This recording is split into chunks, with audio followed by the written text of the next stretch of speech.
Guys और movies में आपका स्वागत है। अगर आपने इसके पहले की कहानी नहीं देखी है तो प्लेलिस्ट में जाकर वीडियो देख सकते हैं। तीसरे एपिसोड में जब अब बर्लिन अपना प्लान समझा रहा होता है तो ब्रूस बोर हो रहा होता है। तो ब्रूस बर्लिन की फ्रिज में से एक बोतल निकालता है जिस पर बर्लिन उसे कहता है कि देर किस बात की है, निकालिए और पी लीजिए। ब्रूस को बस एक पैग ही पीना था पर बर्लिन उसे बोलता है कि देर हो रही है और वो उसे पूरी शैंपेन की बोतल पिला देता है और कहता है कि ये स्कूल की क्लास नहीं है जहाँ पर ध्यान नहीं दोगे तो मुर्गा बना देंगे। ये हमारा क्लासरूम है और हम यहाँ पर एक प्लान डिस्कस कर रहे हैं। अगर किसी से भी गलती होगी तो हम सबको फ्रांस की जेल में 16 साल बिताने पड़ेंगे। फिर वो कहता है कि एक और इंसान है जिन्होंने हमारे साथ बहुत चोरियां की हैं। उनका मानना है कि चोरी सिर्फ एक लेसन नहीं है बल्कि पूरी एक बुक है। तभी कैमरॉन पूछती है कि वो कहाँ है। बर्लिन कहता है कि वो इस समय किसी और चोरी की प्लानिंग कर रहे हैं। बर्लिन इस टाइम प्रोफेसर की बात कर रहे हैं। फिर वो कहता है कि हमने एक्सपीरियंस्ड चोर इसलिए नहीं लिए क्योंकि तजुर्बे के साथ घमंड भी होता है और घमंड सिर्फ हम पर अच्छा लगता है। फिर वो कहता है कि मैं आपको एक बेहतर चोर बनाऊंगा। हम वो चोर हैं जो अपने प्लान्स ऐसे 5 स्टार होटल्स के बड़े बड़े स्वीट्स में बनाते हैं कि किसी झुग्गी बस्ती में ना छोटे छोटे कमरों में जहाँ पर छोटे छोटे काले पीले बदमाश चूहों की तरह घुसे रहते हैं।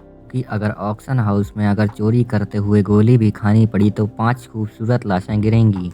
पर डेमियन उसे कहता है कि मुझे खूबसूरत बोलने के लिए शुक्रिया। फिर आगे का प्लान केला बताती है कि मैं सीसीटीवी कैमरे में रिकॉर्डिंग को लूप पर चला दूंगी। फिर कैमरॉन और रॉय स्पेक्ट सूट पहनकर अंदर जाएंगे और तिजोरी के पीछे वाले हिस्से को काटेंगे जो कि सभी दीवारों को आपस में जोड़कर रखी होती है। ये 60 टन की स्टील की होती है जिसको काटने के लिए हम ऐसे धागों का यूज करेंगे जो ब्लेड जैसी सफाई से काटते हैं। वो 130 फीट पर सेकेंड की स्पीड से चीजों को काट सकते हैं। ये उनका बनाया हुआ दुनिया का सबसे अच्छा कटर होता है।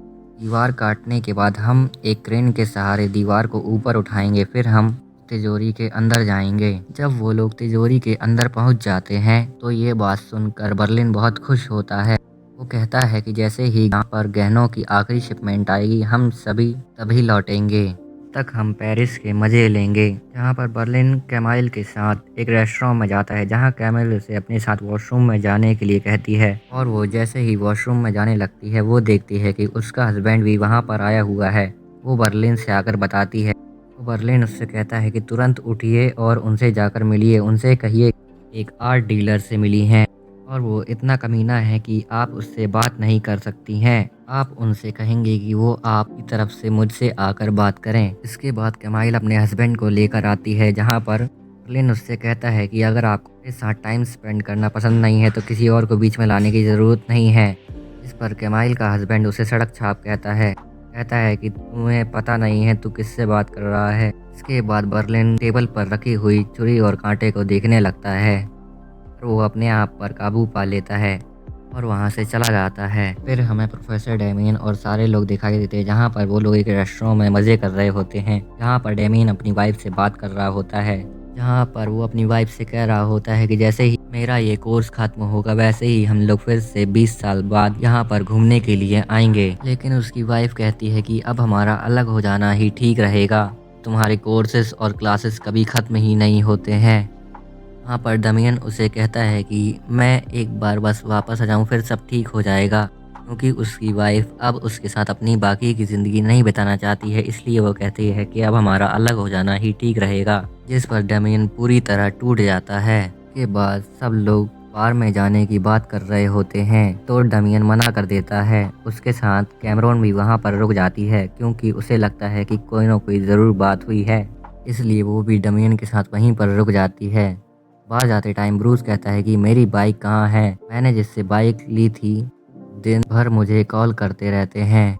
अगर मैंने उनकी बाइक वापस नहीं की तो वो लोग मेरा पासपोर्ट पुलिस को दे देंगे। वो कहता है कि मेरा पासपोर्ट भले ही नकली है पर उसमें लगी फ़ोटो असली है। फिर कैला कहती है कि वो फेस रिकॉग्निशन के ज़रिए पता कर लेंगे कि ये कौन है। जहाँ रॉय कहता है कि तुम्हारी बाइक फादर के गुंडों के पास में है इसके बाद के सीन में मिस्टर पोलिनियक और कैमाइल को दिखाया जाता है, जो कैमाइल को फ़ोन लगाकर कहता है कि मुझे तुम्हारा लैपटॉप खुला मिला और मैंने तुम्हारे सारे मेल्स पढ़ लिए कि वो तुम्हें कैसे मुझसे बेहतर फील करवाता है, जितना बेहतर मैं तुम्हें फील नहीं करवा पाया। मैं जानता हूँ कि वो वही रेस्टोरेंट वाला आर्टिस्ट है। फिर वो ये बात बर्लिन को बताती है, जिसे सुनने के बाद बर्लिन बाहर निकलता है और कहता है कि वो हमें सड़क छाप कह रहा था, अब मालूम चलेगा कि सड़क पर कौन है। और वो बाहर जाकर बहुत खुशियां मनाने लगता है। फिर कैमरॉन और डेमियन को दिखाया जाता है, जहां पर डेमियन कैमरॉन को बताता है कि मेरी वाइफ का चक्कर चल रहा है और वो 10 महीने से किसी के साथ रिलेशनशिप में है। जहां पर वो कहती है कि होश में आइए, गहनों की सारी शिपमेंट आ चुकी है, हमें आज ही चोरी करनी होगी। उसके बाद रॉय भी बर्लिन को फ़ोन लगाकर बता देता है। जहाँ बर्लिन उससे कहता है कि आप तैयारी कीजिए, हम पहुंच जाएंगे। उसके बाद जब वो कैमाइल के पास जाता है तो वो उससे कहती है कि मैंने अपने हस्बैंड को सब कुछ बता दिया है। बर्लिन पूछता है कि उन्होंने क्या कहा। कैमाइल कहती है कि मेरे हस्बैंड ने कहा है कि मैं तुम दोनों को मिलने से नहीं रोकूंगा। तभी उसके फ़ोन में डमियन का फ़ोन आता है, जिसे वो नज़रअंदाज कर देता है। फिर कैमाइल कहती है कि माफ़ करना, मैं अपने हस्बैंड को नहीं छोड़ सकती। इस पर बर्लिन उसे कहता है कि आपने हमें गुमराह किया है। कैमाइल कहती है कि मेरे हस्बैंड पिछले कुछ दिनों से हमारे बच्चे के बारे में सोच रहे थे कि हमारा एक बच्चा होना चाहिए, और मैं सालों से उनसे यह बात कह रही थी, पर पहले उसे टाइम नहीं था। पर अगर अब उसे टाइम मिल गया है तो मैं तुम्हारे साथ प्यार में पागल हो गई हूँ। इस पर बर्लिन उसे कहता है कि हमें थोड़ा टाइम चाहिए, हम दूसरा रूम बुक करवा रहे हैं, कल सुबह मिलते हैं। के बाद बर्लिन सीधा चर्च चला जाता है और रॉय को फ़ोन लगाकर सब कुछ बता देता है, जिस पर रॉय उससे पूछता है कि सर आप ठीक तो हैं। जिस पर वो कहता है कि हम उसके दूसरे खिलौने बनकर रह गए हैं। वो प्यार तो हमसे करती है पर रहना अपने पति के साथ चाहती है। कहता है कि हम उसके दूसरे खिलौने बनकर रह गए हैं। जैसे ही उसके हस्बैंड को हमारे प्यार के बारे में पता चला, उसने अपने बच्चे का एक बहाना बना दिया और थूकता हूँ मैं ऐसे इंसान पर। वो रॉय को क्लोरोफॉर्म बनाने के लिए एसीटोन और ब्लीच का इंतजाम करने के लिए कहता है। रॉय ने इससे पहले बर्लिन को इतने गुस्से में कभी नहीं देखा था। कैमाइल के हस्बैंड को पता नहीं होता है कि उसने किसके साथ पंगा ले लिया है। वहाँ पर बर्लिन कहता है कि हम वो अजगर हैं जो उसे पूरा का पूरा निकल जाएगा। इसके साथ ही बर्लिन का तीसरा एपिसोड खत्म हो जाता है। अब इसके आगे के एपिसोड में हमें 44 मिलियन के गहनों की चोरी करते हुए दिखाई जाएगी।